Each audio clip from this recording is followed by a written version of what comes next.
My thoughts on the Siege rework. Well, frankly speaking, it seems like it's a step in the right direction. And this is me freestyling here. I haven't written any text. I have just seen this and watched this, and I uh, put it in my head, contextualize it, and trying to understand how it can play. I haven't played the game, so I can't tell you, but it looks like fun. It looks like a mixture between Attila and Three Kingdoms in the way you defend settlements. I like the introduction of the resource points. I do really like the introduction of verticality in cities, making it more multidimensional, allowing you to defend different areas at different points in the fight, allowing you to actually encouraging you to have a retreating defense, collapsible defense. I like the fact that different victory points hold various resources, allowing you to build and change the battlefield as you're going along, adjust to any strategy that the attacker is getting, and be able to bring forward a different meaning to siege battles. Will this affect the siege battles in gameplay with AI? I highly doubt it. AI will be very quickly understood. There will very quickly a meta be discovered and created for dealing with AI. That is always the case. What this is awesome for is potential multiplayer, expanding from just battlefields to siege battle and to long-lasting combat with 2v2s and 3v3s combat coming into play. Siege battles are always something that are quite fun. They usually last around an hour long. In Rome 2, for example, or in Attila, they last quite a bit. And the fact that they last so long is what people like. It's the thinking of the strategy of holding on to a certain part of your troops, holding on to your best troops, or do specific kind of attacks, or do a layered defense, and this kind of, and then even the way the attack is carried out, the layer attack, the siege of the wall, your artillery moving your troops in a specific way, maximizing your efforts, the flanking, shooting arrows from specific locations. All of this matters when it comes to multiplayer. So rather than previously, if you were defending, you were actually at a disadvantage. Now it seems the defenders have gotten all the advantages they need. It will be nice to see if the attackers gain some form of bonus in terms of resources as well that they can spend in the battlefield, which I think they will, as it looks like there might be some form of replenishment. Perhaps something like that would be introduced, allowing the attackers to reinforce themselves, because there's going to be a lot of attrition, of course, trying to attack a heavily fortified location with strong siege equipment. That said, I am very much looking forward to see how this spans out. There are still a certain number of negatives. The ability to summon siege ladders out of the nether regions of a pink horror, or the ability to just anyone climb the wall with no logic, rhyme, or reason. I am not bothered by this, but I do know that quite a number of people will be bothered by it. So quite a lot of people will have things to say about such a thing. That is absolutely fine from my end. You can tell me your opinions down in the comments below. I look forward to hearing them. The another thing is that it seems that missiles are still going to be supreme in this game, even more now than before, allowing yourself to dock your units at various locations across the map, giving them more range, giving them more power, defensibility, and ability to just rend the enemies asunder. The nice thing that there are open spaces, but at the same time, if there are open spaces, you're going to need much larger garrisons, and garrisons, we were not told anything about this, but garrisons should be a modular thing. It should be something we are allowed to build as necessary in a single player campaign, as we deem necessary, and spend resources on building garrisons that we like, the army compositions that we like.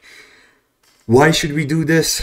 Why is this needed? Well, frankly speaking, if we're gonna change the siege, the settlements, and then have the same shitty garrison system as previously, where you're limited to what the developers thought would be the best army composition for you, when you specifically might want to change things around, or you might want to have a different army, or you might want to have a opportunity to spend enough resources on a garrison that you have 40 units defending at any point in time. It's your capital and you want to defend it, and you have instead of leaving an army lying there, you just spend money on recruiting units that are just put in the garrison and are left there, and they're just strong and powerful. So that is something that would be great to see, something to has existed previously in previous Total War, for example. It has existed in Shogun, it has existed in Rome, the first one, where you could have an army without having a general, allowing you to change things and just leave it in the garrison, and even moving it out of the garrison, but in this case, we'll be just leaving it there. But with that said, tell me what you think, tell me what your thoughts are, and yeah, I'm looking forward to hear what you say. I quite like this change that there is. I quite like the changes and everything. Well, I'm going to leave you to watch the video again. If you have not yet watched the full video, it is going to be here. And with that said, ladies and gentlemen, thanks for watching, subscribe to the channel, and look forward to start doing Warhammer content yet again. This is exciting news. Thank you and goodbye.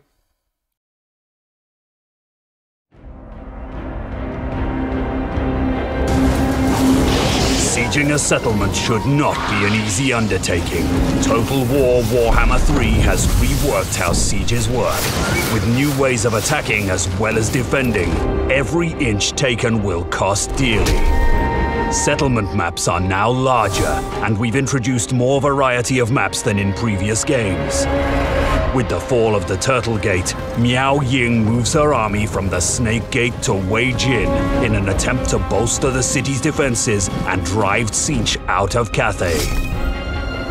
Wei Jin, capital of the Celestial Dragon Empire, is a three-walled fortress and a testament to Cathay's architectural brilliance. When defending, walls are the first defense against an attacking army, but by no means the last. We now have the option to turn the streets into a bloody maze. Using supplies, we can build towers, barricades, and traps. Prepare and plan your defense, but never rest easy. The first object for any attacker to overcome is the wall-mounted towers. Unfortunately for us Siege invaders, towers now have wider capture areas, so defenders don't need to be as close for them to be active. This means we can spread our docked units across a larger area and pepper the invaders with arrows, bullets, and artillery on their approach. The might of Grand Cathay isn't enough to keep Siege from breaching the walls. The walls will soon fall. It's time to fall back to our secondary positions within the city. Our defense now lies with our barricades, traps, and towers.